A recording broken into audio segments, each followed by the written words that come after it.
Enjoy പുതിയൊരു വീഡിയോയിലേക്ക് എല്ലാവർക്കും സ്വാഗതം. അപ്പോൾ നമ്മളിന്ന് ഉണ്ടാക്കാൻ പോകുന്നത് ഒരു ബനാന കേക്കാണ്, ചോക്ലേറ്റ് ബനാന കേക്ക്. നമ്മൾ മുന്നേ പ്ലെയിൻ ബനാന കേക്ക് ഉണ്ടാക്കിയിട്ടുണ്ട്. ഇവിടെ ഞാൻ ഫിലിപ്പീൻസ് പഴമാണ് യൂസ് ചെയ്യുന്നത്. നിങ്ങൾക്ക് വേണമെങ്കിൽ പിന്നെ നമ്മുടെ നാടൻ നേന്ത്രപ്പഴം ഉണ്ടല്ലോ, ഏത്തപ്പഴം, കേരള ബനാന എന്നൊക്കെ പറയുന്ന പഴം, അത് നമുക്ക് ഉപയോഗിക്കാം. അതാണെങ്കിൽ നമുക്ക് ശരിക്കും ഒരു പഴം ചേർത്തതിൻ്റെ ഒരു ടേസ്റ്റ് പോലും വരില്ല, അത്ര സൂപ്പറായിട്ടുണ്ടാകും കേക്ക്. നമ്മൾ അതിൻ്റെ അത് പഴം ചേർത്തിനെന്ന് കുട്ടികൾക്കൊന്നും കൊടുത്താൽ മനസ്സിലാവുക പോലുമില്ല, അത്രയും സൂപ്പറായിട്ട് വരും. അപ്പോൾ എല്ലാവരും ഇതൊന്ന് ട്രൈ ചെയ്ത് നോക്കണം, നിങ്ങളെ ഫീഡ്ബാക്കുകൾ അറിയിക്കണം. അപ്പോൾ നമുക്ക് വീഡിയോ കണ്ടിട്ട് വരാം. Welcome to the video. അപ്പോൾ നമുക്ക് കേക്ക് ഉണ്ടാക്കാൻ വേണ്ടിയിട്ട് ഡ്രൈ ഇൻഗ്രീഡിയൻസ് മിക്സ് ചെയ്യണം. ഇത് 1 കപ്പ് മൈദയുണ്ട്, 250 ml ഒരു കപ്പിൽ. അതിലേക്ക് 3 ടേബിൾ സ്പൂൺ കൊക്കോ പൗഡർ ചേർത്ത് കൊടുക്കാം, 1 teaspoon baking powder, 1/4 teaspoon baking soda, 1/4 ടീസ്പൂണിന്റെ പകുതി ഉപ്പ്. ഇത്രയും ചേർത്തിട്ട് ഒരു വിസ്ക് വെച്ചിട്ടോ ഫോർക്ക് വെച്ചിട്ടോ നന്നായിട്ടൊന്ന് മിക്സ് ചെയ്ത് കൊടുക്കാം. എന്നിട്ട് ഇത് നമുക്ക് മാറ്റി വെക്കാം. അപ്പൊ നമുക്ക് ആദ്യം തന്നെ ഒരു അടച്ചുറപ്പുള്ളൊരു പാത്രം, ഒരു റിങ് വെച്ചിട്ട് നമുക്കിതൊരു 15 മിനിറ്റ് ചൂടാക്കി എടുക്കാം. അതിനുശേഷം നമുക്ക് ബാക്കിയുള്ള പ്രൊസീജിയർ ചെയ്യാം. അപ്പൊ ഞാൻ തീ കത്തിച്ചിട്ടുണ്ട്. ഇനി അത് അടച്ചു വെച്ചിട്ട് ഒരു 10-15 മിനിറ്റ് ചൂടാവട്ടെ. പഴയ പാത്രം ഉപയോഗിച്ചാൽ മതി, അല്ലെങ്കിൽ നോൺ സ്റ്റിക്കിന്റെ കോട്ടിങ് ഇളകി പോവും. ഒരു മിക്സിയുടെ ജാറിലേക്ക് 3 മുട്ട ചേർത്ത് കൊടുക്കാം.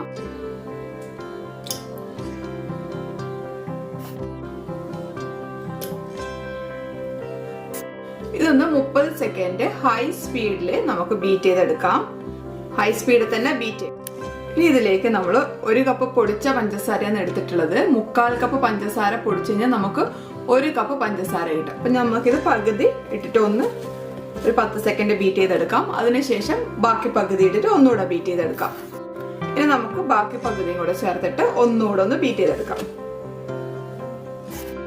ഇതിലേക്ക് ഒരു 1/4 ടീസ്പൂൺ വാനില എസൻസും 1/4 കപ്പ് ഓയിലും കൂടെ ചേർത്തിട്ട് നമുക്കൊരു 10 സെക്കൻഡ് ബീറ്റ് ചെയ്തെടുക്കാം. ഓയിൽ ചേർത്തിട്ട് നന്നായിട്ട് മിക്സ് ആയിട്ടില്ലെങ്കിൽ എണ്ണ തെളിഞ്ഞ പോലെ ഉണ്ടാവും. അതുകൊണ്ട് നിർബന്ധമായിട്ട് ഓയിൽ ആഡ് ചെയ്ത് കഴിഞ്ഞാൽ ഒരു 10 സെക്കൻഡ് ബീറ്റ് ചെയ്യണം. അപ്പൊ നമുക്ക് ഈ മുട്ടയുടെ മിക്സ് ഈ മിക്സിംഗ് ബൗളിലേക്ക് ഒഴിച്ചു കൊടുക്കാം. ഇനി നമുക്ക് ഈ പഴം അരച്ചെടുക്കാം. ഇത് ചെറിയ റോബസ്റ്റ പഴമാണ്, 3 എണ്ണം ഉണ്ട്. വലുതാണെങ്കിൽ 2 എണ്ണം എടുത്താൽ മതി, അല്ലെങ്കിൽ 1 എടുത്താൽ മതി. അപ്പൊ നമുക്കിതൊന്ന് അരച്ചെടുക്കാം.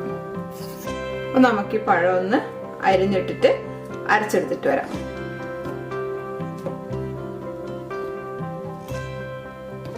അപ്പൊ ഞാൻ 3 പഴം അരിഞ്ഞിട്ടിട്ടുണ്ട്. നമുക്കിതൊന്ന് അരച്ചെടുത്തിട്ട് വരാം. നല്ല ഫൈൻ പേസ്റ്റ് ആയിട്ട് അരയണം കേട്ടോ.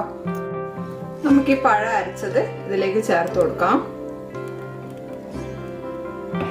ഇനി ഇത് നന്നായിട്ട് ഒരു വിസ്ക് വെച്ചിട്ട് മിക്സ് ചെയ്ത് കൊടുക്കാം. വിസ്ക് ഇല്ലാത്തവർ ഒരു തടിത്തവിയോ, നമ്മൾ നോൺ സ്റ്റിക്കിൽ യൂസ് ചെയ്യുന്ന തടിത്തവിയോ അങ്ങനെ എന്തെങ്കിലും ഉപയോഗിച്ചാൽ മതി, അല്ലെങ്കിൽ ഒരു ഫോർക്കോ. ഒരു ഡയറക്ഷനിലേക്ക് മാത്രമേ ഇത് മിക്സ് ചെയ്യാവുള്ളൂ. ഇനി നമുക്ക് ഇതിലേക്ക് നമ്മൾ ഡ്രൈ ഇൻഗ്രീഡിയൻസ് കുറച്ചായിട്ട് ചേർത്തിട്ട് മിക്സ് ചെയ്ത് കൊടുക്കാം. അപ്പൊ നമുക്ക് ഈ എഗ് മിക്സിലേക്ക് നമ്മൾ നേരത്തെ ഉണ്ടാക്കി വെച്ച ഡ്രൈ മിക്സ് ചേർത്തിട്ട് കുറേശ്ശെ ചേർത്തിട്ട് നമുക്ക് മിക്സ് ചെയ്ത് കൊടുക്കാം.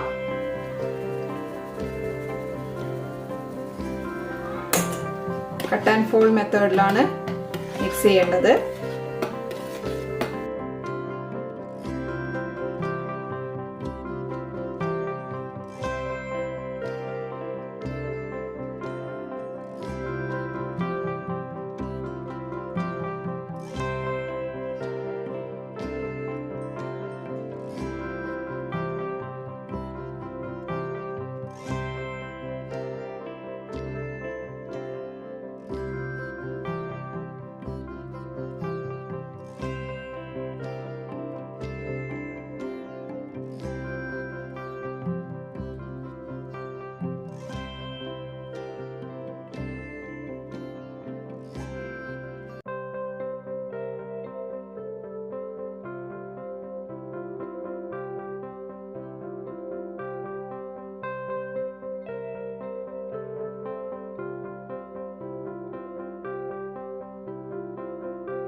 ഇനി ഇതിലേക്ക് 1 ടീസ്പൂൺ വൈറ്റ് വിനീഗർ ചേർത്ത് കൊടുക്കാം. നന്നായിട്ടൊന്ന് മിക്സ് ചെയ്ത് കൊടുക്കാം.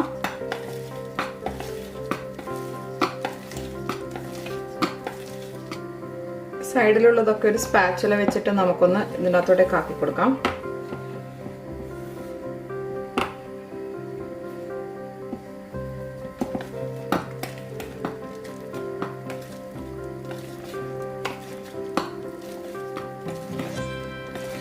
നന്നായിട്ട് മിക്സ് ആയിട്ടുണ്ട് കണ്ടോ, ഇതുപോലെയാണ്. ഇതാണ് ഇതിന്റെ കൺസിസ്റ്റൻസി. ഇനി ഇത് നമുക്കൊരു ലൈൻ ചെയ്ത ബേക്കിംഗ് ട്രേയിലേക്ക് മാറ്റാം.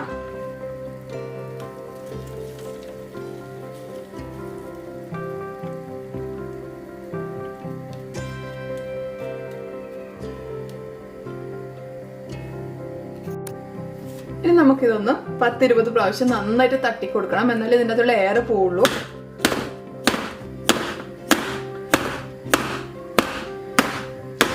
ഇനി നമുക്ക് നമ്മുടെ ഈ കേക്ക് ടിന് ഓവൻ സെറ്റപ്പിലേക്ക് മാറ്റാം. അധിക സമയം വെക്കരുത്, വിനീഗർ ഒക്കെ ചേർത്തതാണ്.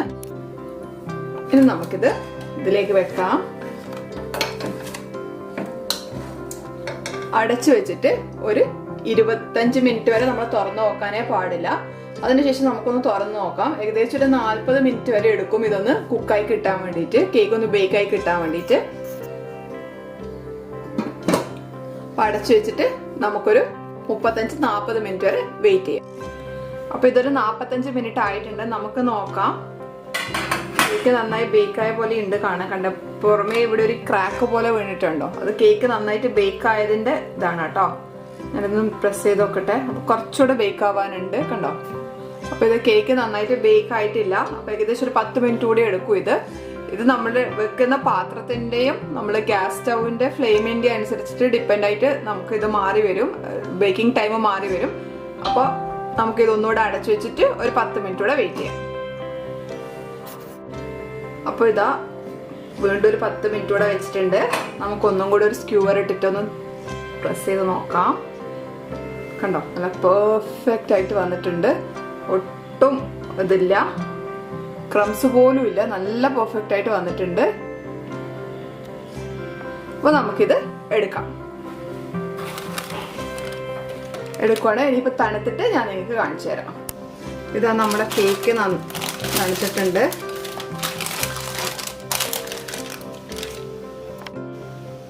കണ്ടോ, നല്ല സോഫ്റ്റ് ആയിട്ടുള്ള കേക്കാണ്. കണ്ടോ, നല്ല സോഫ്റ്റ് ആണ് കേക്ക്. നമുക്ക് ഞാനിത് മുറിച്ചിട്ട് ഫോട്ടോ എടുത്തിട്ട് അപ്ലോഡ് ചെയ്യാം. ഓക്കെ, അപ്പൊ എല്ലാവരും ഈ കേക്ക് ഒന്ന് ട്രൈ ചെയ്ത് നോക്കണം. വളരെ എളുപ്പത്തിലുള്ളൊരു കേക്കാണ്, നമുക്ക് പെട്ടെന്ന് ഉണ്ടാക്കിയെടുക്കാം. പഴം വേസ്റ്റ് ആയി പോവാണ്ട് നമുക്ക് നോക്കാം. സാധാ ചോക്ലേറ്റ് കേക്ക് ഉണ്ടാക്കുന്നതിന്റെ കൂട്ടത്തിൽ നമ്മൾ പഴവും കൂടി അരച്ച് ചേർത്താൽ മതി. അത്രേ ഉള്ളൂ. എന്താ പറയാ, ഒരു ബുദ്ധിമുട്ടും ഇല്ല, നമുക്ക് പെട്ടെന്ന് ഉണ്ടാക്കിയെടുക്കാൻ പറ്റും. അപ്പൊ എല്ലാവരും ഇതൊന്ന് ട്രൈ ചെയ്ത് നോക്കുക. ഫീഡ്ബാക്ക് ഒന്ന് കമന്റിലൂടെ അറിയിക്കുക. ഇത് കണ്ടോ, കേക്ക് നല്ല സോഫ്റ്റ് ആണ്. ഇത് കണ്ടോ, ഇത്രയും നമുക്ക് സ്പോഞ്ചി ആയിട്ട് പ്രസ് ചെയ്തിട്ട് എടുക്കാൻ പറ്റുന്നുണ്ട്. നല്ല സോഫ്റ്റ് ആയിട്ടുള്ള കേക്കാണ് കണ്ടോ. അപ്പൊ എല്ലാവരും ഇതൊന്ന് ട്രൈ ചെയ്ത് നോക്കണം കേട്ടോ, മറന്നു പോകരുതേ. അപ്പൊ എല്ലാവർക്കും വീഡിയോ ഇഷ്ടമായി എന്ന് വിചാരിക്കുന്നു. എല്ലാവരും ഇതൊന്ന് ട്രൈ ചെയ്ത് നോക്കണം. വളരെ കുറച്ച് ഇൻഗ്രീഡിയൻസ് അല്ലേ ഉള്ളൂ. അപ്പൊ നിങ്ങൾ എല്ലാവരും ഇതൊന്ന് ട്രൈ ചെയ്ത് നോക്കണം. നമ്മൾ പഴം കേടായി ഒന്നുമില്ല, നമ്മൾ ബാക്കി വരുന്ന പഴത്തിനെ കൊണ്ട് ഉണ്ടാക്കിയാൽ മതി. വളരെ എളുപ്പമാണ് ഉണ്ടാക്കാൻ വേണ്ടിയിട്ട്. അപ്പൊ നിർബന്ധമായിട്ട് എല്ലാവരും ഇതൊന്ന് ട്രൈ ചെയ്ത് നോക്കണം. Thank you for watching. Thank you so much. അടുത്ത വീഡിയോ ആയിട്ട് കാണുന്നവരേക്ക് എല്ലാവർക്കും നന്ദി, നമസ്കാരം.